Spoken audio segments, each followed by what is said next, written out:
The morning after the anniversary gala was draped in a soft coastal fog. Sophie was already up, helping Jack inventory the restaurant's cellar. As they moved through the cool, dimly lit room, Jack's foot caught on a loose floorboard near the rear rack, a spot he'd walked over 1,000 times, but had never noticed before. "Watch it, Uncle Jack," Sophie cautioned. "That's strange," Jack muttered. He knelt, prying the board loose. Beneath it lay a small, leather-bound book wrapped in oilcloth. It was Professor Beaumont's personal journal, one that had been missing since the day he passed. As Jack flipped through the pages, his eyes widened. It wasn't just recipes, it was a chronicle of every chef Beaumont had ever mentored, and a detailed account of the trial of the trio. "He knew everything, Sophie," Jack whispered, his voice trembling. "He even knew about the night the building sank. He wrote about how he stood outside in the shadows, watching us scramble with the pen pals. He wasn't testing my cooking, he was testing our loyalty to each other." But as Jack reached the final pages, the tone of the journal shifted. Beaumont had written about a secret partner, a silent investor who had helped fund the boardwalk's development. A person who had stayed in the shadows for 40 years and now, according to a recent entry from the ATS, wanted their due. "Who is it?" Sophie asked, leaning in. The name was blurred by water damage, but the initials were clear. E.P. Chapter 22, Shadows of Santa Monica. The mystery of EP didn't stay a mystery for long. Within the week, a fleet of black SUVs appeared on the boardwalk. A group of men in sharp, tech mogul attire began measuring the distances between the shops. Leading them was a woman whose presence felt like a cold front moving in from the north.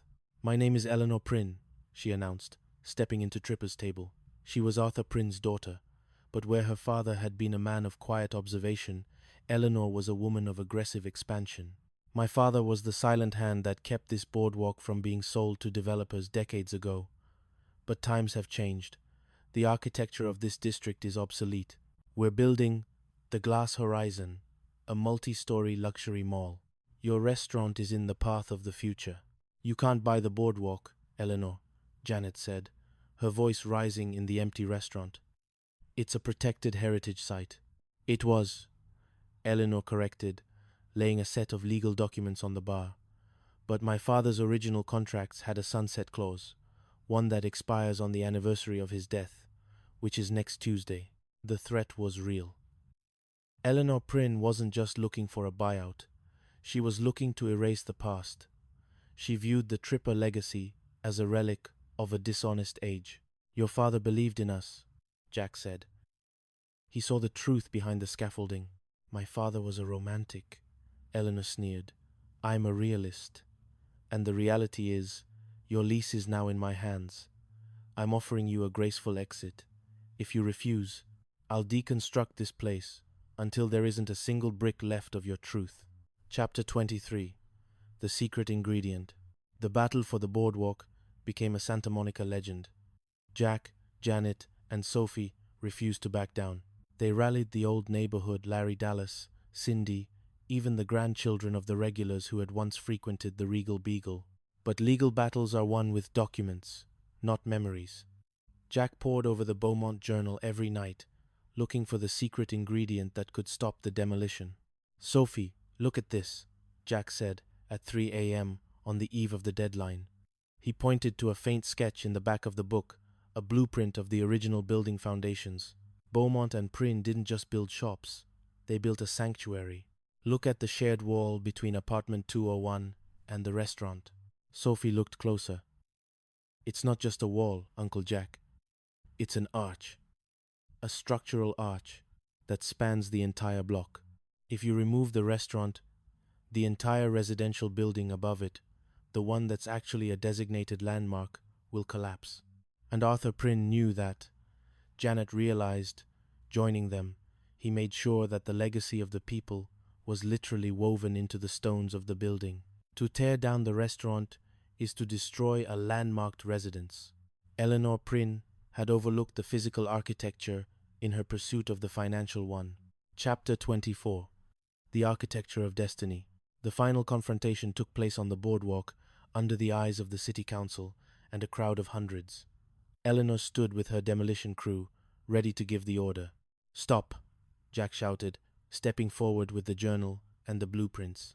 He explained the structural integrity of the arch. He showed how the architecture of a lie had actually been the architecture of a community, one where every shop supported the residents and every residence gave life to the shop.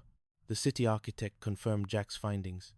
The demolition order was rescinded on the spot. Eleanor Prynne's tech empire had met a force it couldn't compute, the weight of 40 years of shared history. As the crowd cheered, Jack looked at Sophie. "You saved it, Sophie. You saw the arch. I learned from the best," she said, looking at Jack and Janet. Larry Dallas stepped forward, snapping a photo this time, a genuine one that would make the front page of the Los Angeles Times. Larry leaned in and whispered, "I guess you really can't shake the trippers, eh, Jack?" "Not as long as we have the right foundation, Larry," Jack replied, winked. Chapter 25. The Final Knock. The sun set over Santa Monica, painting the sky in a palette of deep violets and burning oranges. The boardwalk was alive with celebration. Music flowed from the Regal Beagle, and the scent of rosemary and roasted lamb once again filled the air at Tripper's table. Jack and Janet walked up the stairs to apartment 201. They were tired, but it was the good kind of tired, the kind that comes from a day well lived and a battle well fought. They sat on their balcony, the Pacific breeze cooling the night. "One more thing," Jack said, reaching into his pocket. He pulled out a small, tarnished key. "I found this in the back of the journal. It's a key to a safe deposit box Beaumont left at the bank. I opened it this morning." "What was in it?" Janet asked. Jack pulled out a small, framed photo. It was of the three of them, Jack, Janet, and Cindy, from their very first year in the apartment. They were laughing, caught in the middle of a frantic scramble to hide a date from Mr. Roper, the landlord before Furley. On the back, Beaumont had written, "The most beautiful buildings are those that can weather the storm without losing their smile." To Jack, Janet, and Cindy, the architects of the only truth that matters, each other, a soft knock came at the door. Jack and Janet looked at each other. They didn't rush. They didn't scramble. They didn't hide. Jack opened the door. Sophie was standing there, holding a bottle of champagne and 3 glasses. "Come on in, Sophie," Jack said, stepping back with a smile. "We've been waiting for you."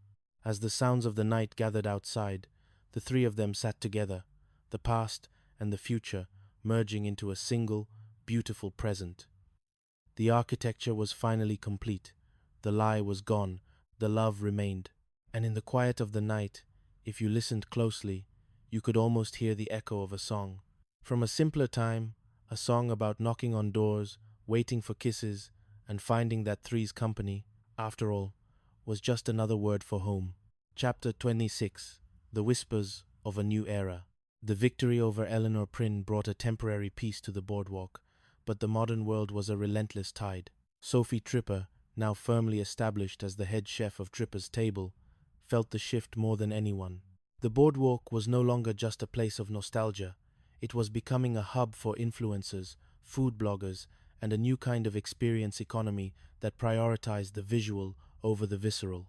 One evening, after the last diner had departed, Sophie sat at the bar, nursing a glass of chilled white wine. The restaurant was quiet, save for the rhythmic humming of the industrial refrigerators. A shadow fell over the doorway. It wasn't the aggressive silhouette of Eleanor Prynne, but a softer, more hesitant figure. "Is it too late for a confession?" the voice asked. Sophie looked up. It was Victor Dallas. He looked exhausted, his sharp suit rumpled, a stark contrast to his usual polished demeanor. "The kitchen's closed, Victor," Sophie said, but she gestured to the stool next to her. "But the bar is always open for a friend, or a rival, whichever one you are tonight." Victor sat down, leaning his head in his hands. "My father is sick, Sophie. Really sick. And the medical bills. They're consuming everything. The photography studio, the archive. I even had to sell the copyright to his most famous masquerade photos to a tabloid." Sophie felt a pang of genuine sympathy. "I have a plan," Victor whispered, his eyes meeting hers. "But it involves another lie, a big one. the kind that would make our parents proud or horrified. Chapter 27. The Silent Critic. Victor's plan was audacious. He had discovered a series of unreleased recordings from the old days audio tapes that Jack and Larry had made during their late-night sessions at the Regal Beagle. In these tapes, they joked about the Great Santa Monica Heist, a fictional plot they'd concocted to steal the boardwalk's original deed back from a corrupt city councilman who never actually existed. If we release these as a podcast, Victor explained, a true crime drama that blurs the lines between reality and fiction, we can raise the money for Dad's treatment, but we need a centerpiece. We need a physical object that proves the heist was real. And let me guess, Sophie said, her eyes narrowing. That object is in apartment 201. The Beaumont Journal, Victor said. There's a map in there. I saw it when Uncle Jack was showing the council the blueprints. It leads to a hidden vault under the boardwalk. Sophie hesitated. Jack and Janet were away on a cruise, their first real vacation in years. The apartment was hers to guard. To use the journal for a fabricated heist story felt like a betrayal of the truth they had fought so hard to establish. But as she looked at Victor, the boy who had been her childhood playmate, the man who was now desperate to save his father, she saw the old tripper spirit flickering.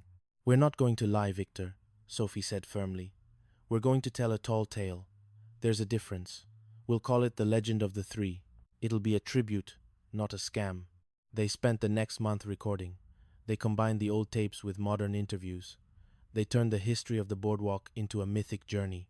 And for the hidden vault, they decided to use the old, forgotten basement of the Regal Beagle, the one that had been sealed off since the 70s. Chapter 28. A Recipe for Disaster. The podcast, The Legend of the Three, became an overnight sensation. It tapped into the world's hunger for a story that felt both magical and grounded. Fans began to flock to the boardwalk, searching for clues, trying to find the hidden vault. But with fame came a new kind of scrutiny. A rival podcaster, a cold-eyed woman named Sarah Graves, began an investigative series to debunk the legend. She claimed that Sophie and Victor were nothing more than grifters, using the memories of their parents to line their pockets. They talk about truth, Sarah Graves said in her latest episode. But their entire legacy is built on a man who pretended to be gay to get cheaper rent. Let's not forget the original sin of apartment 201. The community began to turn. The same people who had cheered for Jack and Janet now looked at Sophie with suspicion. The architecture of the lie was being deconstructed again, but this time, the weapons were social media and viral outrage.